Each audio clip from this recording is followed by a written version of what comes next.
Hi, everyone. Welcome back to Lisa's Love and Light. Happy Friday, everybody. It has been a long week. It's been like a crazy day. How are you guys doing? How did your week go? Are you guys doing good? I hope everyone is doing great. Thank you all for being here and showing up. Thank you, new subscribers. Thank you, all subscribers, but thank you for subscribing to the channel. And I'm sorry about yesterday, guys. Let me let you know what's going on. I had to work late. I worked until about 8 o'clock last night. So there was no way I could do a video. Um, so when I came in, all I could do was shower. I don't even know if I ate something. I think I did eat something quickly and then just off to bed. It was just, yeah, it was just too late to do a video. So if I have to work late like that, it's not all the time, thank goodness, but I'm too like over exhausted when I come in and do a video. But I'm here today, as I said, and I can't really promise a time because I have some things going on, but all on a good level. So this is the first time probably that I had a chance to really sit down because from the time I got up this morning, it was extremely busy up until a little while ago. So thank you for being patient with me. Thank you for showing up to the channel. And thank you for also inviting other people so that they can be here and they can receive the message.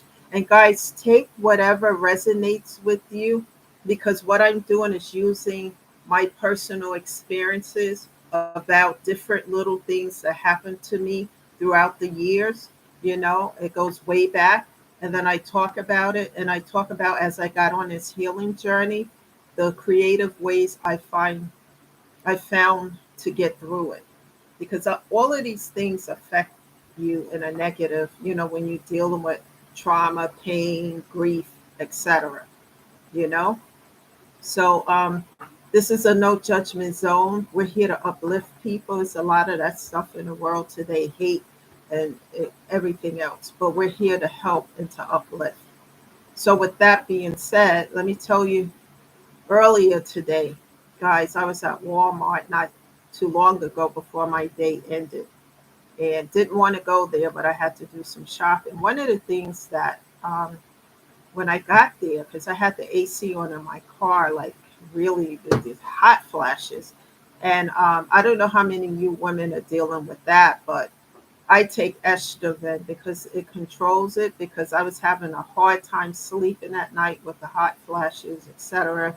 Between going to the gym helps too, and taking the estrogen, and that's been helping. But what happened is I noticed I only had 2 tablets left, and I'm like, I can't run out of this stuff because it's helping me, so that I can sleep at night.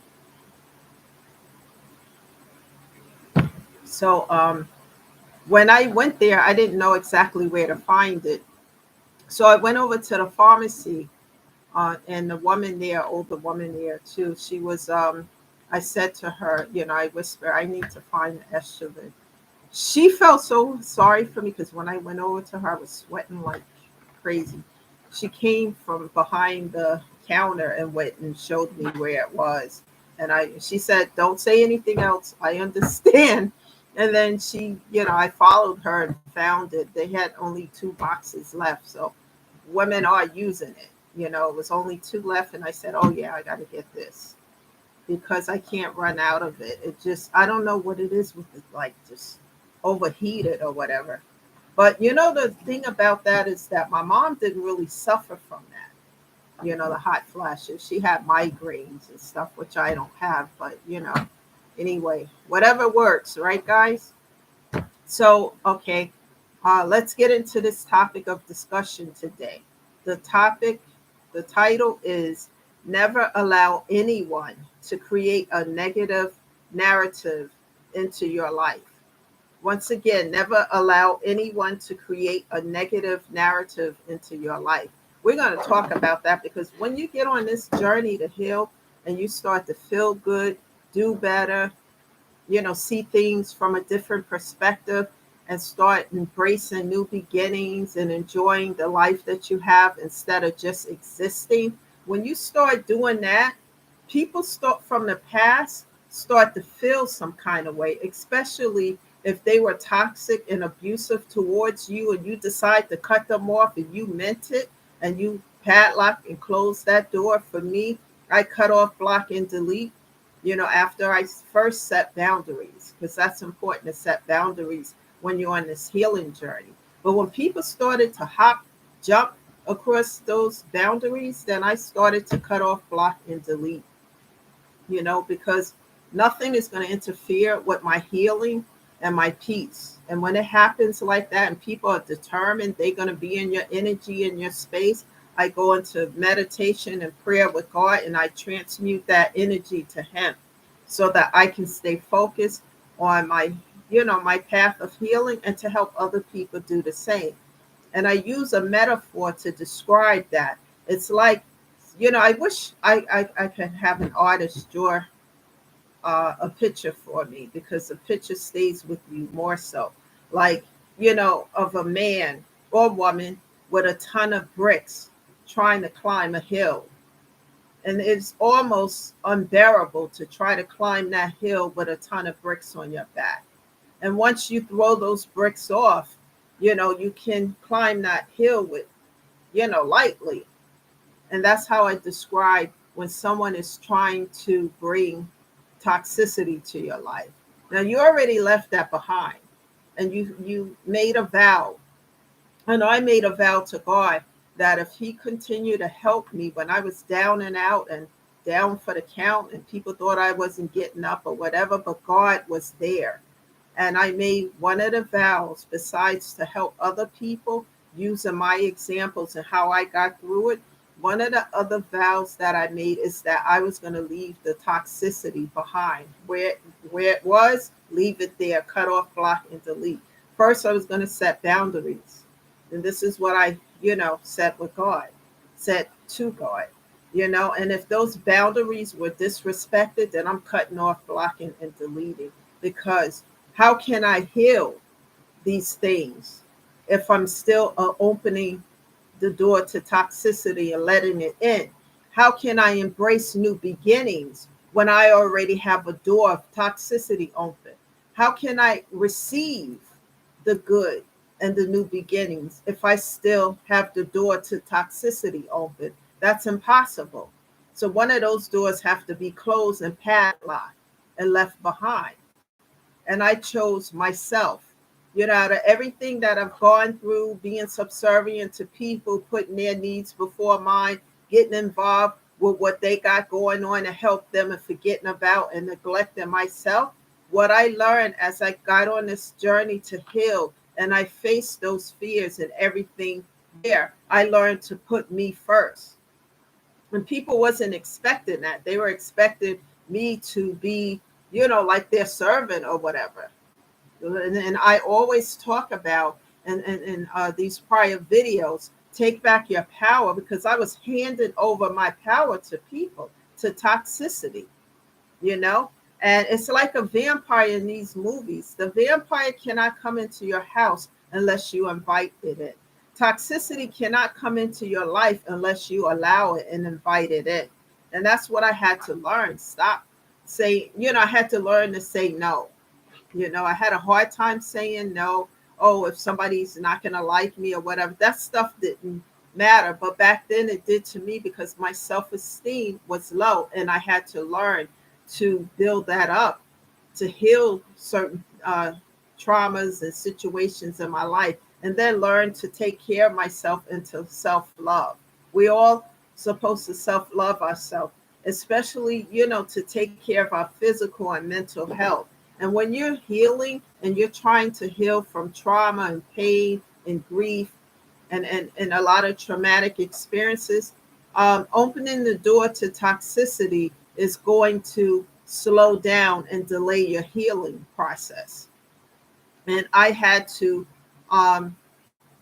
say no and close the door. And sometimes when a person or people have been in your life so long and they're used to doing certain things, And now that door is closed and padlocked, they resort to other things. Like a kid in a candy store, and you tell him or her they can't have that candy, you're not buying it. And so, in order to try to get you to do what they want, they lay down on the floor. I know when my son was a kid, he used to do that, have tantrums in the supermarket, twisting, turning like a top, and etc. to try to get his way. And that's what children do. So what some adults do, what they do to get their way is they start the toxicity. you know they may spread lies, vicious and malicious lies about you. They want to tell your story. Always tell your story instead of allowing somebody else to do it, because they're always going to have a negative spin on it.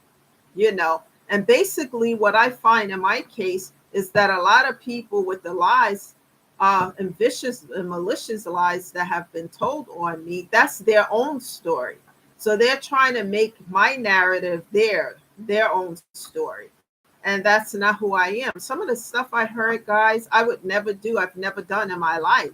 But because they're not allowed in my life anymore, and I left them behind where they were, and I cut off, block, and delete, they're trying to do anything to get my attention. And like I tell you, I'm not, like some people. Like I was having a conversation with someone earlier, and she was saying, you should be more like this, but that's not who I am. Because what I would do is sit and talk. Let's try to work these things out, resolve things, etc. And then when, you know, a person is not responding to that, they want it their way or the highway, then I set boundaries. And then if those boundaries are disrespected, then it's a cut off, block, and delete. And I really, really try with people, because when I cut off, there's no returning, there's no going back to any of it. I have no desire for it, because I know that I have done everything that I can. I'm not perfect, but I have put in the effort. There was, a while ago, when I came down to Massachusetts and I was dating someone. One of the reasons how I got here, I relocated from New York here, and I was engaged, and I really wanted that relationship to work out. And to the point where this ex had cheated on me, you know.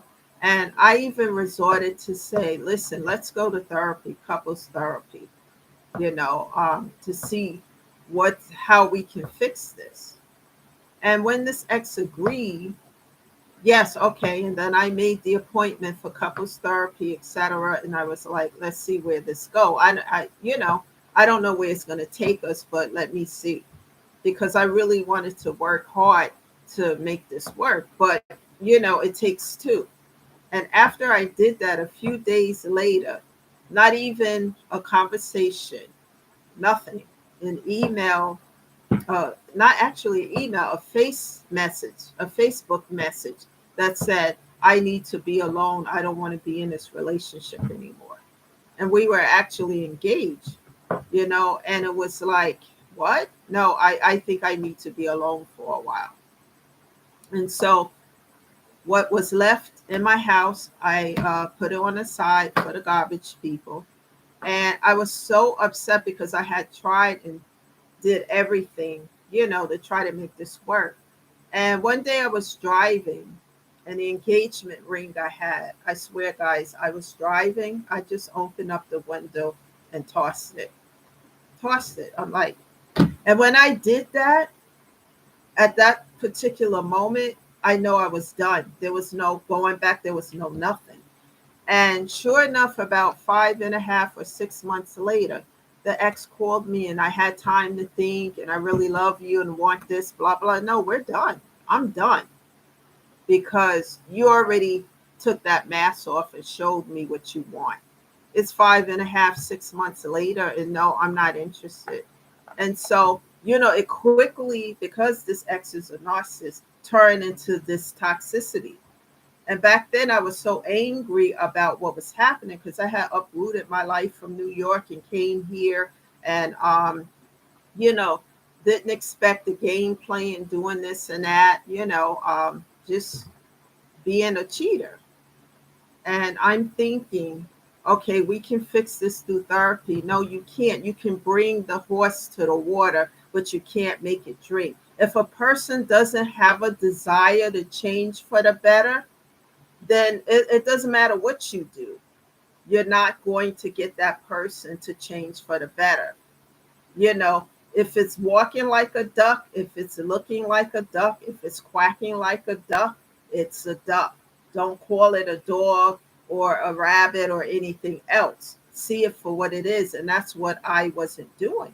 So when that didn't happen, I put myself into therapy and started to learn that, I was just giving people too much, how do you say it, guys? Giving people too much leeway, to come in and do whatever, and I it took me a long time to learn not to do that, to see things as they are instead of a mirage of what I wanted it to be. And I had to work hard on that, and that's why, like, with relationships and things today, I take my time. And if a person don't want to take their time to get to know me, then this is not for you. I'm not for you, because I'm going to take my time. I've learned to be self-disciplined. And the people from the past who have been in my life, whether it's a relationship, friendship, family, whatever, they don't really know who I am. So the narratives that they're spinning, never do, and I've never done my life. And at least I am today. I'm going to tell you how I feel.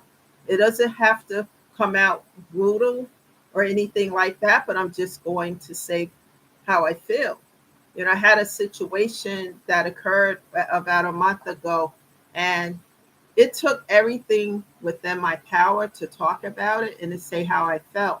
And I know I'm growing and evolving, because the old Lisa wouldn't have done that, because this person was in a position of authority in a certain setting. And I just told him, look, this is how it is. And this should, I'm not going to go into details, but I really did, to the point, where it was like he was uncomfortable with that. But hey, I got to speak my truth and walk in it, and I'm not going to let people do whatever to me, and then I sit back and just shut up and take it. That's how abuse starts. That's a narcissistic setting, and I'm gonna say how I feel, and if somebody brush it off or disregard it, then they're disrespecting who I am as a person, and they're being dismissive of my feelings. And never let people be dismissive of your feelings. Look at that, because they're telling you something. When your intuition shows you something, listen to it. Pay attention to it, because your intuition will never lead you in the wrong direction. Lies, gossip, envy, and jealousy is what happens when you walk away from the past and you decide, I'm choosing myself. For me, I chose myself in God, because when I was down and out for the count, so to speak, when my mother died, my dog died, I had a situation with my son going on, all these things going on at one time. Then I was dating and ended that because it wasn't what I thought it was going to be. And then a friend of mine who I talk to all the time and spend time with died. And people were dying and dying and dying, and then getting sick, family members. And it was just all over the place, and me dealing with all of this. And I dealt with these things by myself with the help of God.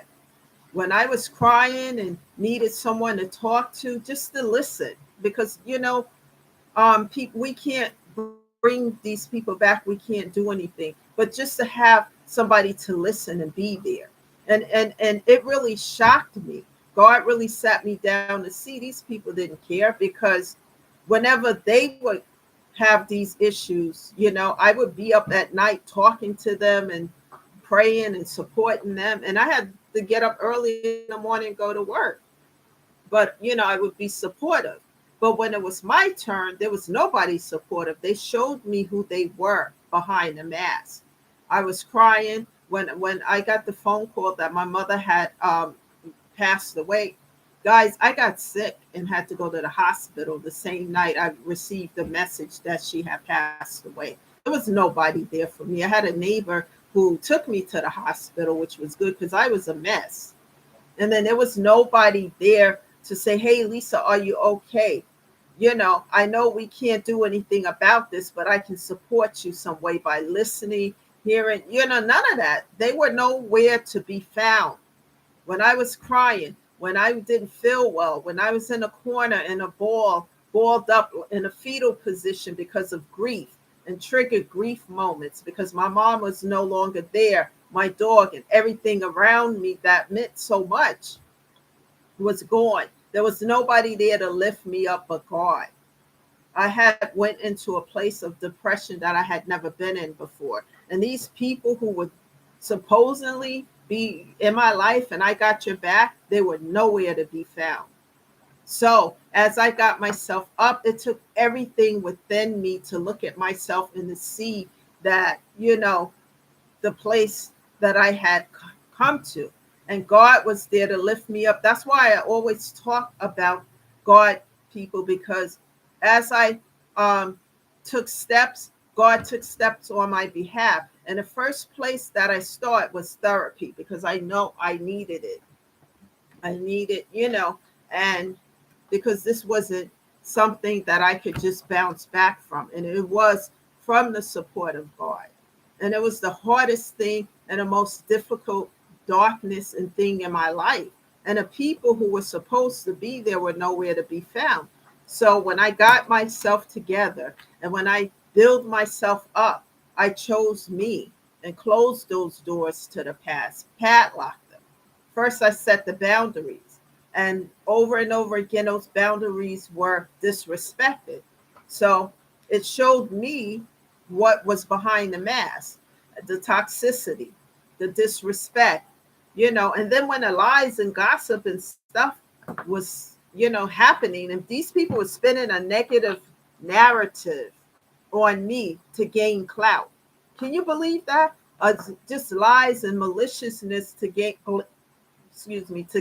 clout. And as I found these things out, it's like, okay, cut off, block, and delete. And then, the audacity to try to contact me, and I block out numbers, just block it all out because I don't want anything to do with the past that I have cut off, blocked, and deleted. And I'm not talking about past where, I had friends or somebody that, we have a disagreement. I'm talking about things that will hurt you to your very soul because a person, wants you to stay in toxicity, but you chose yourself so that you can grow, so that you can, take care of your physical and mental health. And if someone didn't want to see me grow and be the best version of myself that I can be, that means they want me to stay in a place of brokenness, stay in a place of grief and depression. That's not where I'm supposed to be. So God lifted me up. That's how I did it, with the help of God. This is not a one man show. And as I put in the work and put forth the effort, and even the effort that I put forth in the beginning, little tiny steps. And as I took those steps and took the initiative, God did everything else behind the scene, and it is not going to happen overnight, people. It's day by day by day. It's like building bricks, one by one by one, and then you eventually see that city. It's just like having a box of puzzles with all the pieces in there. Maybe you have 1,000 pieces in there. And you don't know what the picture is of what it's going to look like until you start putting those pieces together. You sit down every day, put a few together until you see, oh, okay, this is a tree with a bear underneath it. As you put it together, you see what it is. And you don't know where this journey, where life is going to take you. But when you take the initiative and say, hey, I got to take care of me. I come first, because without my mental and physical health, I can't do anything for myself or anybody else. And we are supposed to love ourselves. It doesn't matter what a narcissist individual will tell you. They don't want you to love yourself. You know why? Because you're going to wake up and you're going to put yourself first instead of catering to their needs and wants. You matter just like everybody else. And I decided to embrace my life instead of existing. Take care of myself, take care of my physical, mental health. And, and it's been peaceful without all the drama, the negativity, the gossip, and all of that, because I've closed the door to it. How do I say it? I'm sorry, I got tongue twisted a little bit. But um it just irritates me, with these things that they keep trying to do, because I am never coming back to the toxicity. I am never going to reconcile with it. And the reason for that is because I've done everything within my power to make it work. And it takes not just myself, it takes the other party as well. Like I said, you can bring the horse to the water, but you can't make them drink. And then people play with your feelings and emotions, and and always think that you will be there. Girl, sit down, shut up, you ain't going nowhere, blah blah blah blah, etc. And then one day, as you are behind the scenes taking care of yourself, growing, evolving, getting stronger every day, you say, you know what, I'm going to make a choice to put me first. Forget about all that. Because when you do a pro and con list and you see that the cons outweigh the pros, then why do I need this individual in my life? Because all this on this list mostly is toxicity. So where's my peace? And people in your life are supposed to enhance it. We all have problems and situations, but I'm not talking about that, people. I'm talking about people who want to bring hell and damnation and drama and all this kind of toxicity to your life. Life is too short for that. Tomorrow is not promised to any of us, you know, and peace is better than to be broken down, busted, and disgusted in pieces. And if someone wants to see you there, you have to sit down and think about why this person is in your life. What are their reasons?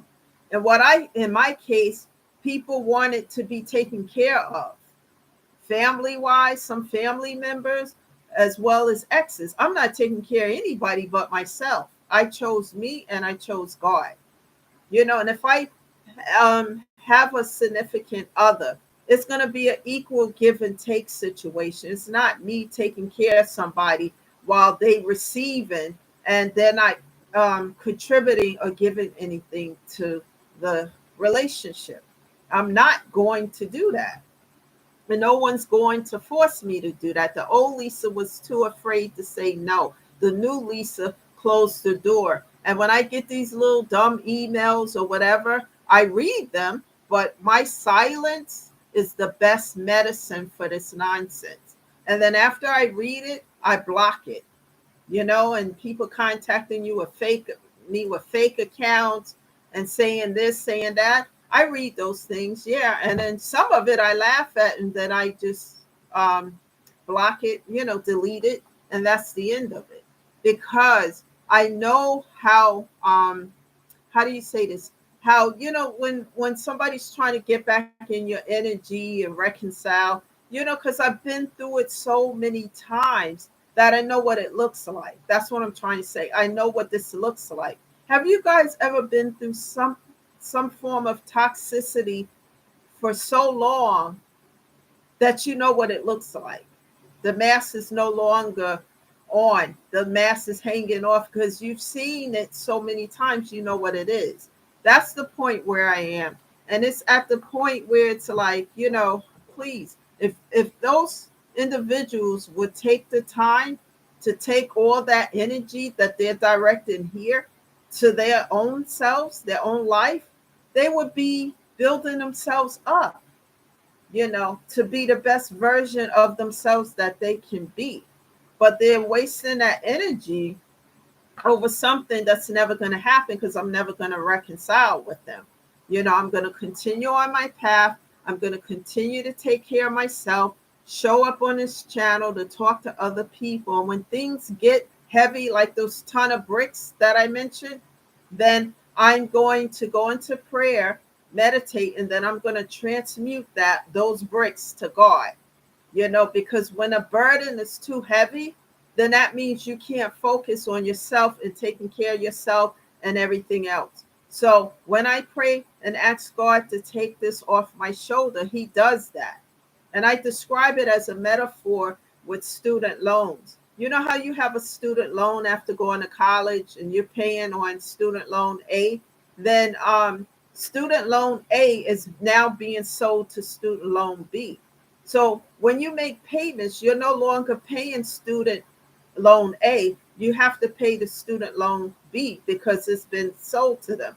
That's how it is when you transfer this toxicity and negativity and you give these burdens and a ton of bricks to God, then God has it. It no longer belongs to you. So when people are directing all this negativity and toxicity towards you, they're actually directing it towards God because you already gave it to him. What do you think's going to happen?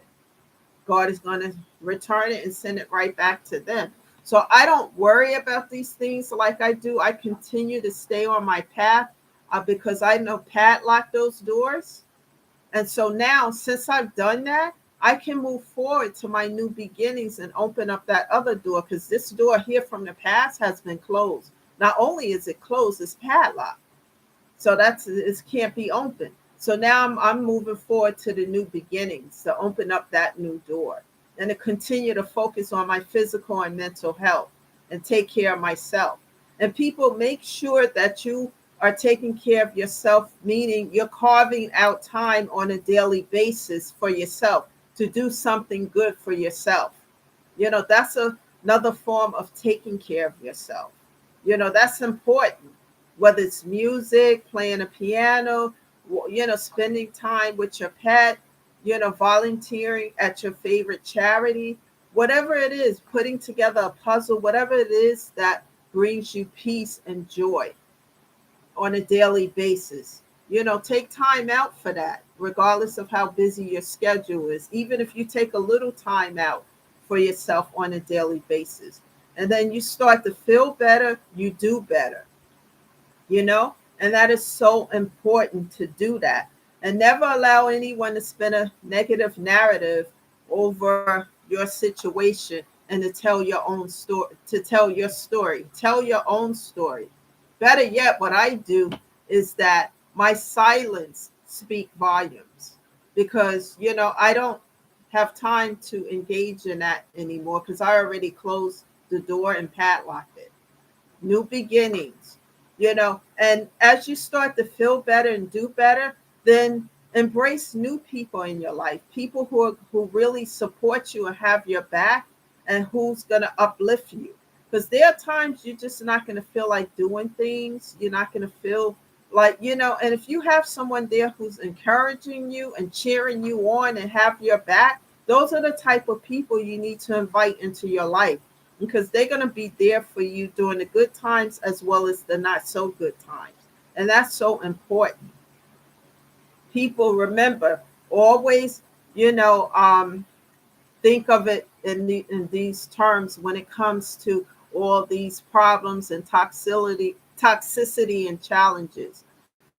Situations and people come into your life for a reason, a season, a lifetime, or a lesson. And many of these challenges and things that we go through are lessons. And if we don't learn them the first time around, then it comes back around the second and third time, it's worse than ever. So I try to learn these lessons as quickly as I can.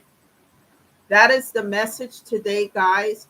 Continue to take care of yourself and love on yourself, and share these videos with other people. I will encourage you to start with therapy. Find a therapist in your area. You can Google one, and then you can have sessions by Zoom or in person, whichever your choice may be. But put yourself first and start doing things that build you up instead of tearing you down. Thank you all for being here today. This is Lisa, always shedding love and light and encouraging you guys. and never give up on yourself. Enjoy your weekend, and I'll be back on Monday with a new message for you guys. And also share the videos, subscribe to the channel because I can't really give a time. Like, this is the time I came on now. But if you subscribe, you'll always get a message or notification as to when I'm here. Thank you again. I'm going to go get something to eat now. And you guys enjoy your weekend. Bye for now.